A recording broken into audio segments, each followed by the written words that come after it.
Olá, queridos irmãos da IBVM, queridos alunos da nossa EBD. É um privilégio mais uma vez estarmos aqui reunidos para falar da palavra do Senhor, para aprendermos juntos. Vamos começar então orando, consagrando ao Senhor esse tempo aqui. Ó Deus, muito obrigado, Pai, pela oportunidade de falarmos, ó Deus, e de aprendermos a Tua palavra. Fala aos nossos corações, a cada aluno que está assistindo essa aula online. Ó Deus, que o Senhor possa cumprir os Teus propósitos em nossas vidas. Abençoe, ó Deus, os nossos pastores, abençoe, ó Deus, as nossas classes, abençoe todos os professores, ó Deus, abençoe a Tua igreja. Em nome de Jesus, amém. Amém, irmãos. Nesse estudo de hoje, vamos falar sobre a lição 10 da revista Relacionamentos Autênticos. E a lição 10 ela tem como título Tratando com Igualdade. É um estudo baseado na carta de Paulo a Filemon, que eu tenho certeza que vai trazer ensinamentos importantíssimos para as nossas vidas. Então, eu já te convido aí a abrir a sua Bíblia, pegar aí sua caneta, seu caderno de anotações, para que você possa participar, interagir conosco, né? Mesmo à distância, nós podemos sim aprender juntos. Então, já em Filemon, é só um capítulo, bem curto, muito bom de ler, de fácil aprendizado, é muito direto, né, o que Paulo quer dizer a Filemon. Mas antes da gente começar a estudar os versículos propriamente, eu gostaria de trazer duas perguntas, breves perguntas para você refletir, de repente você mantém a resposta na sua mente ou você anota aí as respostas. Quem você considera diferente de você? Quem você considera diferente de você? E por que você considera essa pessoa diferente de você? Pensou rápido? Né? Às vezes, quando a gente recebe essa pergunta, alguém diferente, pode vir aí pessoas criminosas, pessoas estrangeiras, pessoas de classes sociais diferentes, pessoas não crentes, né? Tudo isso passa pela nossa mente, não é? E aí, para a gente já entender desde o início o objetivo dessa carta de Paulo para Filemon, eu queria ler um versículo de Paulo que ele descreve para aos Colossenses, né? Colossenses 3,11 diz assim: nessa nova vida já não há diferença entre grego e judeu, circunciso e incircunciso, bárbaro e cita, escravo e livre, mas Cristo é tudo e está em todos. Esse versículo, ele traz luz àquilo que Paulo queria também falar para Filemon e desconstrói um pouco daquelas respostas sobre a pergunta que eu fiz inicialmente, né, sobre quem nós achamos que é diferente do que nós. Então, já começando aí os versículos, o versículo 1 a 3, né, é uma abertura dessa carta, né, o início dessa carta, né, onde Paulo está preso, né, Paulo está preso ali escrevendo essa carta. A gente não sabe se ele está preso em Roma ou em Éfeso, mas ele está preso e ele está escrevendo para Filemon, mas não somente para Filemon, para Áfia, para Arquipo, né? Bíblias de estudo dizem que Áfia pode ser a esposa de Filemon, Arquipo pode ser o filho, mas fato é que juntos eles estavam ali congregados numa casa. Eles estavam numa casa juntos, cultuando, servindo ao Senhor. E Paulo, ele reconhece, né, quem é Filemon, né? Filemon, ele é um cristão, vivia na cidade de Colossos, era uma província romana, tá? É importante dizer também que nesse contexto do Império Romano era amplamente difundido a escravatura. Então havia os senhores e havia escravos. E também é importante dizer que escravos fugitivos, eles tinham que ser devolvidos aos seus senhores, e nessa devolutiva eles sofriam aí castigos, eles eram açoitados, eles sofriam por terem fugido dos seus senhores. Então, do versículo 4 a 7, Paulo ele vem reconhecer quem é Filemon.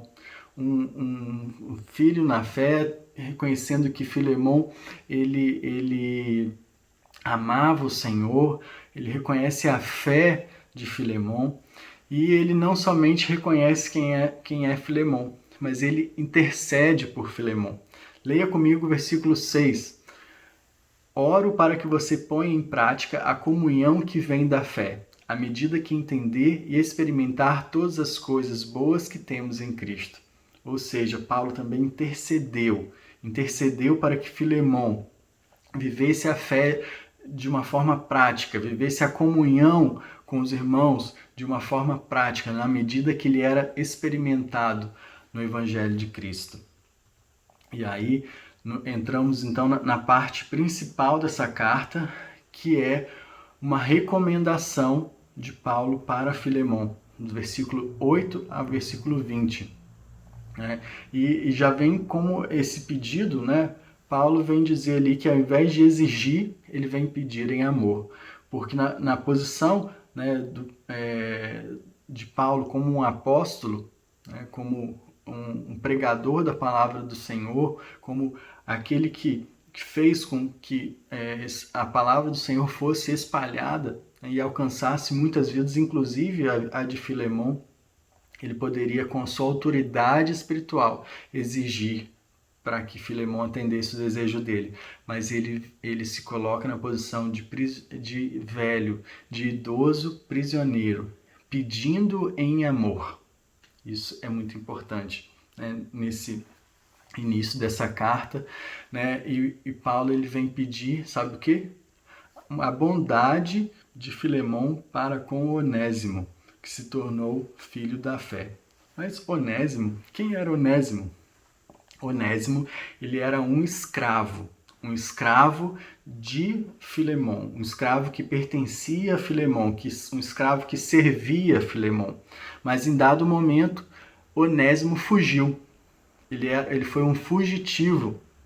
No versículo 18 dá a entender de que ele ou ele roubou ou ele deixou alguma coisa devendo Filemon e ele fugiu. E é interessante que Onésimo, esse nome em grego, significa útil. Mas aquele escravo, ele não cumpriu o significado do nome, não é? Ele foi completamente inútil, fugiu de Filemon.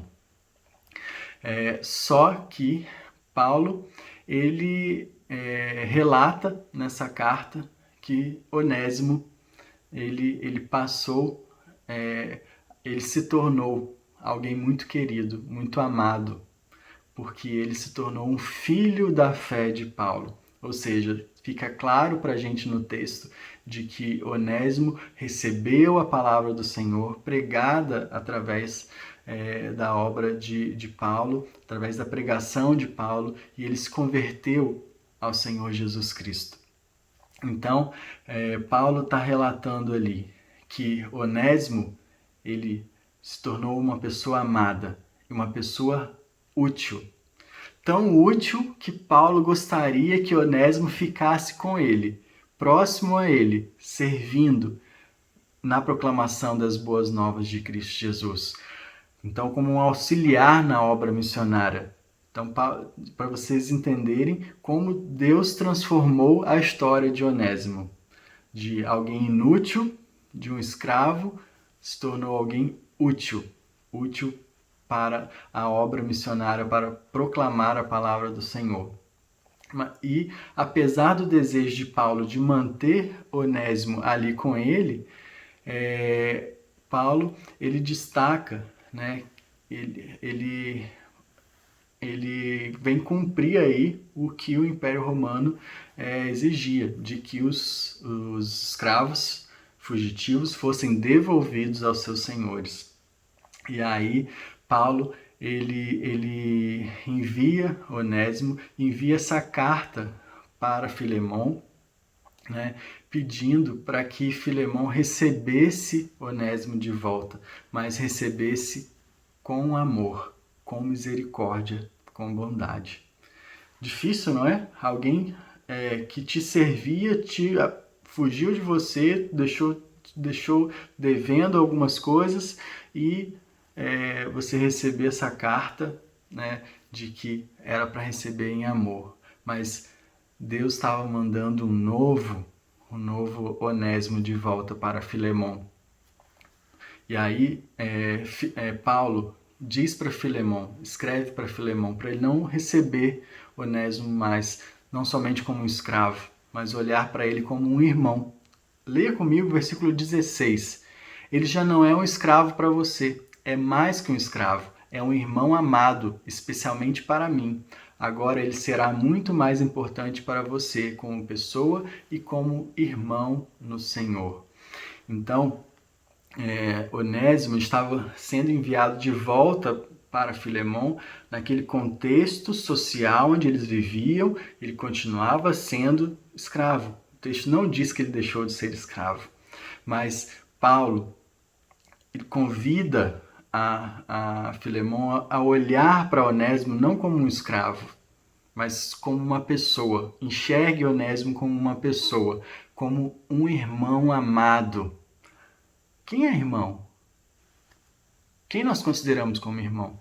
Uma pessoa que tenha a mesma fé que a gente, alguém que caminha conosco, alguém que nos estende a mão, alguém que está do nosso lado. Então, era isso que Paulo queria que Filemon entendesse e recebesse Onésimo com todo amor. A prática, lembra lá que ele intercedeu para que Filemon pusesse em prática a fé dele? Então estava na hora dele receber Onésimo, pôr a fé em prática, recebendo com amor, olhando o próximo com amor, olhando aquele escravo fugitivo com amor, como uma pessoa, como um irmão. Não somente isso, Paulo convoca a Filemon a olhar com perdão. E ele ainda fala, se Onésimo ficou te devendo qualquer coisa, joga essa dívida para mim. Aqui, nesse versículo, Paulo está trazendo a memória de Filemon, que era para receber com amor, com perdão, com misericórdia. E Paulo ele escreve essa carta de próprio punho, né? Ele conhecia tanto Filemon que ele tinha certeza de que Filemon iria atender aquele pedido dele. No versículo 21, diz assim, escreva essa carta certo de que você fará o que lhe peço e até mais. Tanta era a certeza de Paulo ao saber que Filemon iria receber Onésimo com amor, com misericórdia e com um olhar, né, de irmão, um irmão amado. E Paulo diz, né, também que ele orava, né, para que ele pudesse visitá-los. Paulo tinha a certeza de que iria, se ele fosse sendo, né, liberto ali da prisão, esse desejo no coração dele de voltar à casa de Filemon e então encontrar os dois servindo ao Senhor juntos. E eu gostaria de te convidar a fazer uma reflexão comigo sobre essa carta, né, tão direcionada, né, para Filemon, mas eu tenho certeza que Deus também quer falar comigo e com você. Eu gostaria de que nós refletíssemos em 3 palavras. Uma palavra escravo, segunda palavra útil e terceira palavra irmão. A primeira palavra é escravo. Quando nós falamos de escravo, a gente fala de alguém que está servindo ao outro, que não recebe nada por isso, alguém que está submetido àquela realidade, que só serve, mas em dado momento ele se torna inútil, ele foge, né, daquele contexto onde ele está. Onésimo fugiu, mas ele ouviu a palavra do Senhor. Ele ouviu o evangelho de salvação em Cristo Jesus e ele se converteu, né, ouvindo a pregação através da vida de Paulo, e a vida dele tornou sentido. O nome dele, que significa útil, passou a ter um sentido prático. Ele deixou de ser um escravo inútil para ser uma pessoa útil para o reino de Deus. E não somente isso, Deus fez com que ele fosse considerado não como escravo, mas como um irmão. Deus usou a vida de Paulo para falar com Filemão. Não olhe para ele como um escravo, olhe como um irmão amado. E essa revista, no capítulo 10, o autor da revista ele traz um texto, uma frase muito interessante que falou ao meu coração, que diz assim: ser usado pelas pessoas é sofrer abuso. Ser usado por Deus é encontrar significado e propósito. É saber que estamos contribuindo para um reino que é eterno. Então, quando a gente olha com o olhar para o outro, com um olhar de superioridade, quando a gente olha para o outro achando que nós somos melhores que eles, ou que ele tem que fazer algo para a gente, quando a gente olha para a pessoa como um objeto, a gente está pecando. Nós estamos fazendo como o mundo faz, abusando do outro, abusando das pessoas. Mas Deus não faz assim conosco. Deus, ele nos usa para a glória dele, para trazer significado à nossa vida. Quando nós somos usados pelo Senhor, nós estamos contribuindo para o reino do Senhor, para a glória do Senhor. E esse é o significado que Onésimo recebeu, né, de útil, de amado. É isso que Deus quer trazer ao nosso coração, que somos úteis, que somos amados, mas não somente falar conosco. Deus quer nos ensinar, assim como estava ensinando a Filemão, que devemos olhar para o próximo, as pessoas que estão ao nosso redor. Precisamos olhar para essas pessoas que estão ao nosso redor com um olhar de amor, de misericórdia, de que elas são úteis, não para mim, mas são úteis para Deus. Então é esse olhar, é essa igualdade que nós precisamos ter para com o nosso próximo. E não podemos esquecer que o Senhor nos ensina a amar o nosso próximo como a nós mesmos. E aí a gente tem que guardar na nossa mente e coração que nós não somos superiores a ninguém. Nós precisamos, como diz a palavra do Senhor, em Filipenses 2, capítulo 2, versículos 1 a 11, eu gostaria de te convidar a ler, vou ler parte desse texto, que diz assim: se por estarmos em Cristo nós temos alguma motivação, alguma exortação de amor, alguma comunhão no Espírito, alguma profunda afeição e compaixão, completem a minha alegria, tendo o mesmo modo de pensar, o mesmo amor e um só Espírito, e uma só atitude. Nada façam por ambição egoísta ou por vaidade, mas humildemente considerem os outros superiores a si mesmo. Cada um cuide não somente dos seus interesses, mas também dos interesses dos outros. Seja a atitude de vocês a mesma de Cristo Jesus. Amém, irmãos? Que nós possamos aprender com a vida de Filemão, com a vida de Onésimo e também com os ensinamentos de Paulo. Que possamos ser como Onésimos, aqueles que se converteram dos seus erros, se arrependeram ao ser transformados pela palavra do Senhor e encontrarmos o verdadeiro significado da vida, que é ser útil para a glória do Senhor. Que possamos ser como Filemão, alguém que aprende a olhar o próximo com amor, com misericórdia, com perdão. Que o Senhor possa falar aos nossos corações todos os dias. Te convido a continuar lendo várias vezes essa carta de Paulo a Filemão. E que o Senhor possa te abençoar abundantemente, você e sua família. Vamos orar novamente para encerrar esse estudo. Ó Deus, muito obrigado por tua palavra que inunda os nossos corações. Nos ensina a amar o nosso próximo, nos ensina a servirmos uns aos outros e a servir ao Senhor. porque servindo ao Senhor encontramos o verdadeiro significado da nossa vida. Seja engrandecido, ó Deus, nós te louvamos. Em nome de Jesus. Amém. Grande abraço, irmãos. Que Deus os abençoe e até o próximo estudo.